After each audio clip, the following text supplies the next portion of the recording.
Round পর্ব শেষে BPL এর পয়েন্ট টেবিলে কে কোথা থেকে এবারের বিপিএল শেষ করলেন, শেষ ম্যাচের কি খেলা দেখাইলো ঢাকা ক্যাপিটালস, রীতিমতো শক্তিশালী চট্টগ্রামকে কেমন করে হারিয়ে এবারের আসর থেকে বিদায় নিল ঢাকা ক্যাপিটালস।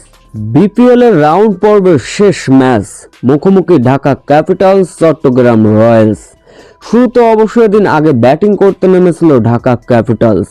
নিজেদের শেষ ম্যাচে যে এমনভাবে রাঙিয়ে দিবেন ঢাকার ব্যাটাররা, কে ভেবেছিলেন। শেষ ম্যাচে ব্যাট হাতে জ্বলে উঠলেন সাইফ হাসান।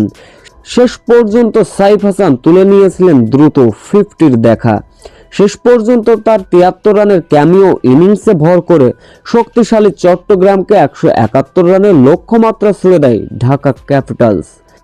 এই লক্ষ্য তাড়া করতে নেমে ব্যাটিং এর মতো বোলিং এ দুর্দান্ত বোলিং করলেন ঢাকা ক্যাপিটালসের বোলার তাসকিন আহমেদ। তার বোলিং তোপের সামনে দাঁড়াতে পারলেন না মোহাম্মদ হারিস, মোহাম্মদ নাইম শেখ, মোহাম্মদ নওয়াজদের মতো ব্যাটাররা। অর্থাৎ ঢাকা ক্যাপিটালস বোলারদের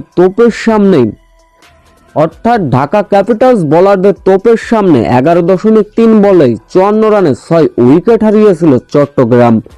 এরপরে নিয়মিত বিরতিতে উইকেট হারাতে থাকে চট্টগ্রাম রয়্যালস। ঢাকার দুর্দান্ত বোলিং এর কাছে শেষ ম্যাচ রাঙিয়ে দিয়ে বিরাট এক জয় তুলে নিল ঢাকা ক্যাপিটালস। এদিকে চলুন এক নজরে দেখে নেওয়া যাক কোন কোন দল পয়েন্ট টেবিলে কোথায় অবস্থান। ইতিমধ্যে 4 দল কোয়ালিফায়ার করেছে। একে রাজশাহী 16 পয়েন্ট নিয়ে, দ্বিতীয় অবস্থানে চট্টগ্রাম রয়্যালস, তাদের পয়েন্ট হচ্ছে 12। তৃতীয় অবস্থানে রংপুর রাইডার্স, তাদের পয়েন্ট হচ্ছে 12।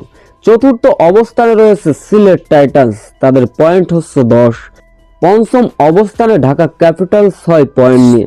ষষ্ঠ অবস্থানে পয়েন্ট টেবিলে নোয়াখালী এক্সপ্রেস, তাদের পয়েন্ট হচ্ছে মাত্র 4।